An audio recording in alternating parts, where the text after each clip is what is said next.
é advogado, é também contador, é um especialista tributário. Uma boa fonte que a gente costuma recorrer sempre que o bicho pega aqui. A gente precisa chamar o socorro do Dr. Getro Aguiar. Ele é da Servate Consultoria. Tudo bem, Dr. Getro? Seja bem-vindo uma vez mais à Diária FM e agora ao nosso novo programa, que é o Ponto de Encontro. Tudo bem, muito obrigado. Estou sempre à disposição aqui para colaborar aí com algumas dúvidas a respeito do imposto de renda e a questão empresarial também. Bom, isso você já deu a letra aí, já deu a dica. O leão é tão feio, né? Olha, o imposto de renda é tão amedronta tanto que deram a ele o apelido de leão. Você sabe por que veio esse nome de leão? Na verdade, porque assim, digamos, o leão é o rei da floresta, né? Então a Receita Federal é o rei da cobrança e da fiscalização. Inclusive, nesse novo ano agora, tem algumas situações também, algumas vantagens que teve no imposto de renda, algumas coisas que, por exemplo, a questão do PIX, né? Que até uma recomendação que a gente, como profissional da contabilidade, está orientando, que o PIX, como quando surgiu lá em 2020, 2021, a Receita Federal passou, já está notificando que toda a movimentação bancária que for movimentado via banco, a Receita Federal vai cobrar a justificativa da origem desses recursos. Ou seja, se você recebeu 100 mil na sua conta e não declarou para o leão, a Receita Federal provavelmente vai chamar, notificar e cobrar esse valor devido ao PIX, que através do SPED, todas as instituições bancárias estão informando para a Receita Federal a movimentação. O SPED? SPED fiscal, que é o Sistema Público de Escrituração Digital. Através da e-financeira, todas as empresas bancárias, todos os bancos, por meio do Banco Central do Brasil, vão informar para a Receita Federal toda a movimentação bancária que tanto pessoas físicas quanto pessoas jurídicas tiveram no seu conta corrente. E aí, se a pessoa por algum motivo não declarar o que recebeu por meio de PIX, por meio de DOC, por TED, a Receita Federal provavelmente vai notificar essa pessoa. Não tem como, né? Hoje, não é de hoje, né? Eu lembro muito de... A gente vê aqueles filmes policiais, né? Que o sequestrador tá com a vítima no carro, pega a estrada lá, a Rota 66 nos Estados Unidos, e aí a polícia fica monitorando a hora que ele passa o cartão de crédito da vítima, né? Já acusa lá. Isso já tem tempo que esse monitoramento... Hoje em dia a sintonia está ainda mais fina. Muito mais. E a Receita Federal, ela tem muito mais conhecimento de nossas operações, de controle, porque todas as informações bancárias, informações de cartório, informação de compra de veículo, de cartão de crédito, tudo que você faz de movimentação bancária, isso vai para o SPED, que é o Banco Central lá da Receita Federal. Então eles têm acesso a todas as informações de forma clara e rápida. Eu estava verificando uma pesquisa, a Receita Federal, o sistema dela, o sistema ARPIA, ele tem capacidade de processar em minutos toda a movimentação de CPF de pessoas brasileiras do Canadá e dos Estados Unidos. Ele tem capacidade de fazer esse processamento rápido, simultâneo de todos esses CPFs. Então a capacidade de sistema da Receita Federal é muito grande. Então precisamos ter cuidado e fazer as coisas dentro da legislação para não ser surpreendido pelo leão. Eu lembro, o senhor falou do CPF, eu lembro que nós tivemos uma virada de página quando isso tudo começou a ser informatizado. A gente agora vai ter o último ajuste de um documento pessoal da gente, que vai ser o RG, né? Cada estado ainda gera o seu próprio RG, mas o CPF eu lembro quando os Correios chamavam todos nós para irmos lá fazer o recadastramento, e teve gente que até apareceu com um duplo CPF, né? Verdade. Então agora vai ser o documento único, né? Um único documento que, na verdade, hoje tudo devia ser centralizado no CPF da pessoa, é o que está tudo vinculado. E identidade, o CPF, tu não consegue tirar 2 CPF, né? Então, identidade você tira uma aqui, outra no outro estado, e o CPF onde está centralizado toda a movimentação da pessoa física. Muito bem, mas o senhor falou que o leão é o rei das florestas, né? O leão é o que mais arrecada no Brasil. E eu sei que o tema é muito técnico, a gente está no veículo de comunicação de massa aqui, que é o rádio, por isso que de vez em quando embora sejam coisas usuais para o senhor, mas eu vou sempre pedir para pintar uma palavra, uma sigla que não seja do senso comum, a gente vai pedir para o senhor esclarecer. Beleza. Mas uma coisa que eu soube há pouco tempo, que o imposto de renda que todos nós, contribuintes aqui do nosso estado, que a gente contribui com ele, tudo aquilo que é retido lá na fonte do nosso contra-cheque, ele nem vai para fora, né? Nem vai para a Receita, ele é computado como... ele fica por aqui. Vai e volta, só em conta de faturas. Exatamente. Ali. Todas as receitas, a Receita Federal, ela é centralizada na União. Então, é recolhido na União, mas a União repassa para cada estado o percentual correspondente àquela participação. Mas é arrecadado de forma nacional. É arrecadado de forma nacional. Bom, virando a página, só para você fazer a diferença entre PJ, pessoa jurídica, e pessoa física. Esse imposto de renda que todo mundo tem que fazer a sua declaração anual de ajuste é da pessoa física agora. Sim, é assim, ó, toda pessoa jurídica e as pessoas físicas, elas precisam fazer o imposto de renda, mas existe alguma diferença. Por exemplo, a empresa do MEI, que é o microempreendedor que fatura até R$81 mil por ano, ele também tem que fazer a sua declaração. É uma declaração bem simples que lança somente o total de receita e o total de despesa. Então essa é uma declaração também que é feita para Receita Federal. Tem as empresas do Simples Nacional, que é a grande maioria aqui no estado do Amapá. Então, elas também têm que fazer. Já foi feita até 30 de março, ela já foi feita a transmissão para a Receita Federal. Agora, a pessoa física, antigamente ano passado o prazo iniciava 1º de março e até 30 de abril. 30 de abril. Só que em virtude do lançamento da declaração pré-preenchida, o governo demorou mais um pouquinho, liberou só a partir do dia 15 de março de 2023. Só que ele prorrogou o prazo até 31 de maio de 2023, justamente para ter esse tempo para as pessoas já fazerem essa declaração, que aí ficou muito mais simples. Com certificado digital ou com seu .gov, você entra no ECAC, no site da Receita Federal, e você vai importar a sua declaração pré-preenchida. Então ela já vem com todas as informações bancárias, informações de investimentos, quem é investidor também na Bolsa de Valores, já vê essas informações. Ela já vem pré-preenchida, ela não vem totalmente completa. Então você entra lá, as suas cédulas C, os seus rendimentos, o seu patrimônio. Se você fez alguma consulta médica por uma empresa, a própria empresa já fez a DEMED, que é uma declaração dos médicos, automaticamente a Receita Federal já vai trazer essa informação também para dentro do seu imposto de renda. Então, se você já perdeu a nota, não tem a nota fiscal, provavelmente a Receita Federal já vai trazer essa informação. Aí você entra, faz as conferências, verifica se está tudo certinho e já faz a transmissão da sua declaração.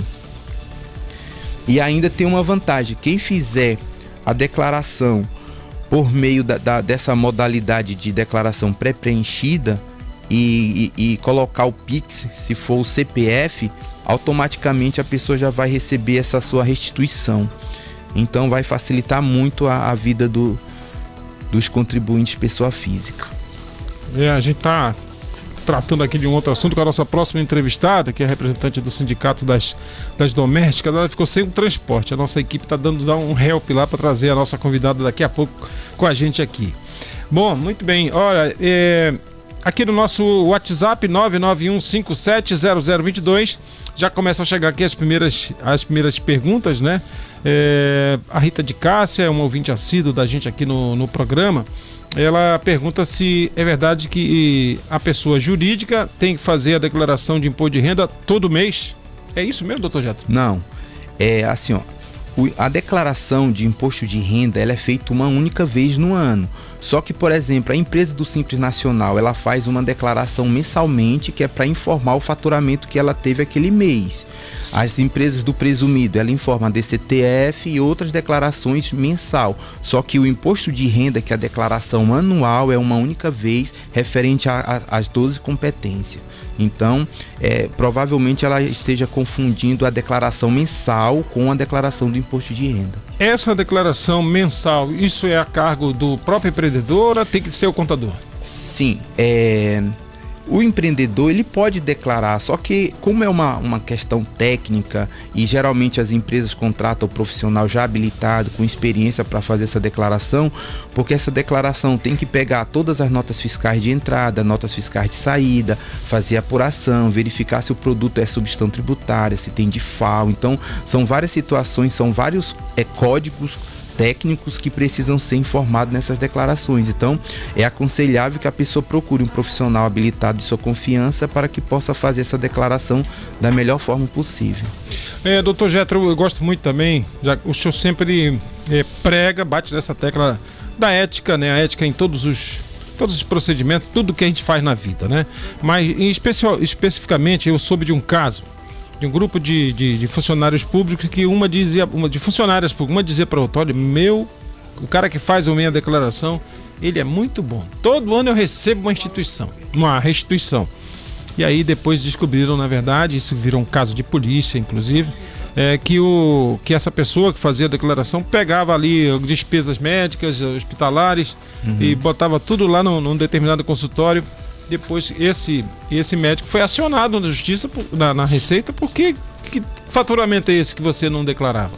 Enfim, resumo da ópera, eu queria que o senhor fizesse um alerta, né? Aquela regra de quando a promessa é muito grande, o santo desconfia, né? Sim, com certeza. Então, assim, sempre lance na sua declaração somente o que você pode comprovar com documento idôneo, documento verdadeiro, nota fiscal, ou recibo quando for pessoa física. Então, tipo assim, já havia algumas situações que lançavam dependentes, pensão alimentícias, despesa com saúde que não foi prestada para aquela pessoa. Então, assim, tem algumas situações aí que eu não digo que é profissional, são os picareta aí que ficam querendo enganar as pessoas. Aí pegam despesas que não tem comprovante, pega nota fiscal que não é verdadeira, lança pensão alimentícia que não tem a questão lá da decisão judicial. Então eles lançam isso para tentar ver se consegue justificar aquela despesa para restituir imposto de renda. Só que a Receita Federal, ela criou vários mecanismos de comprovação e de cruzamento. Por exemplo, despesas médicas, ela criou a DMED, que é uma declaração anual que o médico, a empresa faz para a Receita Federal, listando todas as pessoas físicas que de alguma forma fez algum pagamento para aquele CNPJ. Então não tem como a pessoa hoje lançar uma declaração que de fato não foi prestado, senão Perfeito. Vai cair na malha fina. Esperar o doutor Getro Aguiar, ele é advogado, ele é contador, é um especialista tributário e foi convidado por nós para bater esse papo aqui, um bate-papo esclarecedor, uma entrevista que vale quase que uma consultoria, doutor Getro. Bom, fala pra gente os prazos do imposto de renda para esse ano, a declaração anual de ajuste. O último prazo é 31 de maio agora. 31 de maio.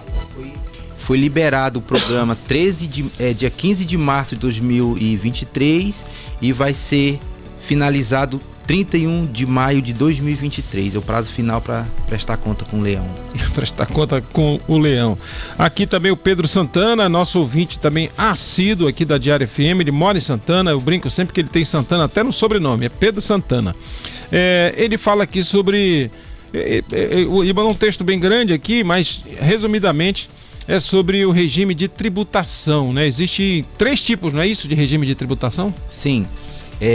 Para pessoa jurídica existem três tipos de tributação e existe um que a gente chama do arbitrado, que ele é utilizado quando a Receita Federal vai penalizar alguma empresa. Então hoje, digamos, seria 4, seria o MEI, que é para quem fatura até R$81 mil por ano, seria um regime tributário, que também seria o mesmo do Simples.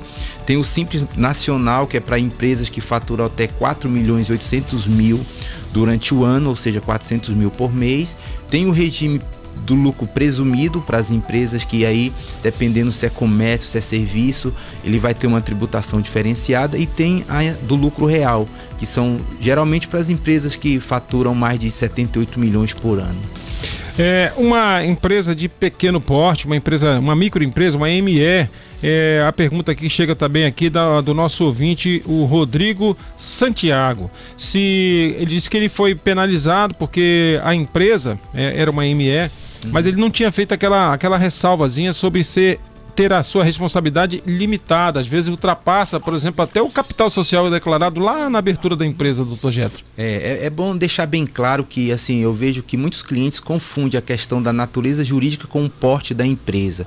Quando eu falo em natureza jurídica, estou falando da forma que ela é constituída, se ela é uma limitada, se ela é uma sociedade, uma empresa individual, se ela é uma sociedade de comandita simples, ou se ela é uma por ações. Então isso é natureza jurídica, é a forma que a empresa ela é constituída. Quando eu falo de porte de empresa é a capacidade de faturamento, ou seja, uma microempresa ela fatura até R$360 mil por ano, ou seja, R$30 mil por mês. A empresa de pequeno porte ela fatura até R$4.800.000 por ano, ou seja, R$400 mil por mês.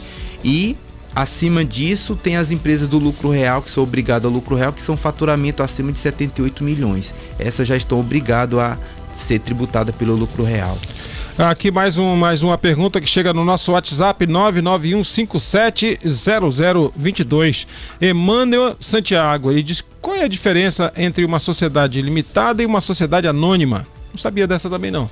Tá, olha só, a sociedade limitada, já diz o nome limitada, a responsabilidade é limitada ao capital social da empresa. Ou seja, se você tem uma empresa que o seu capital integralizado na empresa foi 10 mil, então a sua responsabilidade está em cima de 10 mil reais, tá?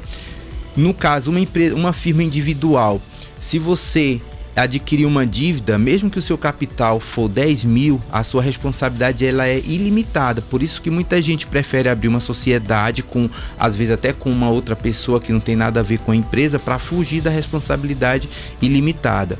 E a sociedade por ações são as empresas, tem dois tipos, tem ação de capital fechado e de capital aberto, são as sociedades anônimas. Sim. Então geralmente essa não é muito comum no estado, a pessoa aqui no Amapá abre uma sociedade de capital fechado, e as de capital aberto são as empresas que estão na Bolsa de Valores, que é controlada pela CVM. É o caso, por exemplo, de uma empresa pequena que tem só um carro, um utilitário que faz as entregas. De repente esse carro se envolve num acidente que tem assim uma proporção muito grande, digamos que causa um incêndio, um prejuízo muito grande, acima até do capital social. É nesse sentido que o senhor disse, é importante fazer essa ressalva. Exatamente, Então se eu tenho uma responsabilidade limitada, então se eu crio algum problema contra credores ou contra terceiros, eu vou responder perante a legislação com o valor do capital social que está na empresa limitada. Bom, quase uma sabatina aqui, não é a sabatina do Senado, mas agora, para o senhor dar uma respirada, mandaram um aqui que foi para sua torcida, viu?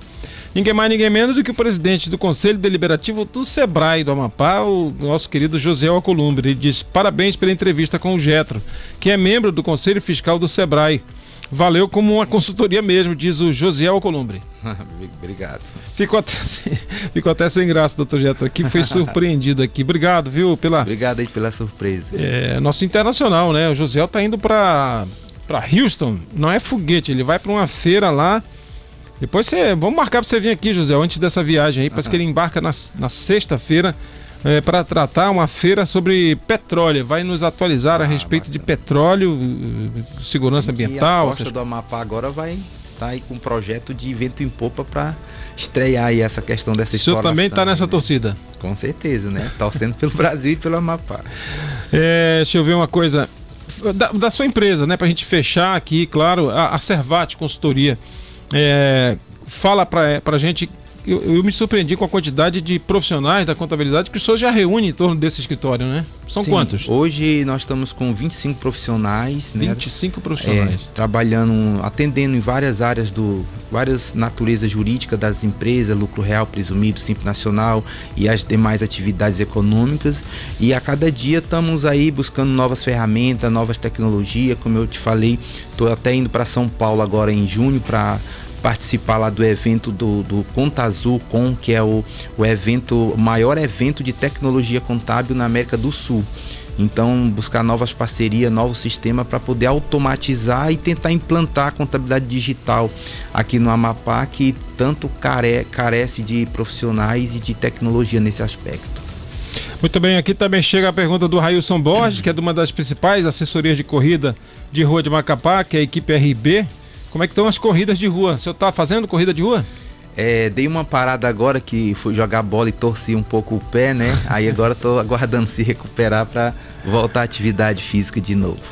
Maravilha. Recebemos aqui o Dr. Getro Aguiar, que é o diretor, né? O presidente lá da Servate Consultoria, que está instalada bem aqui atrás do Hospital Geral, né? Sim, Jovino de Noá com a Duque de Caxias. Jovino de Noá com a Duque de Caxias. Tem rede social, dá para achar a Servate fácil, né? Sim, Servate Consultoria. Muito bem, tá aqui, o José respondeu. Embarcamos nesta madrugada, né, lá para os Estados Unidos. Irei com o maior prazer na volta, claro, junto com o deputado delegado Inácio, que irá representar o Parlamento Estadual nessa missão lá nos Estados Unidos. Valeu, José. A gente aguarda você então na volta. José Columbo, presidente do Conselho Deliberativo do Sebrae. Doutor Getro, muitíssimo obrigado. Eu sei que é difícil tirar o senhor desse QG lá, mas dessa vez deu certo. Era para ser hoje aqui, e nossos ouvintes, nossos internautas aqui é que ganharam com toda certeza com a sua entrevista aqui com a gente. Beleza, muito obrigado, agradeço, e assim que possível estou sempre à disposição para contribuir aí com mais informações acerca da contabilidade e do imposto de renda. Para fechar, hoje dia da empregada doméstica, o senhor se lembra de alguém? Tem algum colaborador na empresa ou em casa que dá para fazer uma homenagem? Na verdade, assim, a gente presta serviço para vários patrões que têm várias empregadas domésticas, né? E estender aí o meu agradecimento, e é muito importante contar com esse público aí que tanto contribui para as famílias amapaenses. É uma relação acima de tudo pelo bem-estar da família. É uma relação acima de tudo de confiança, não é? Sim, tem muito disso. Obrigado mais uma vez. De nada, obrigado.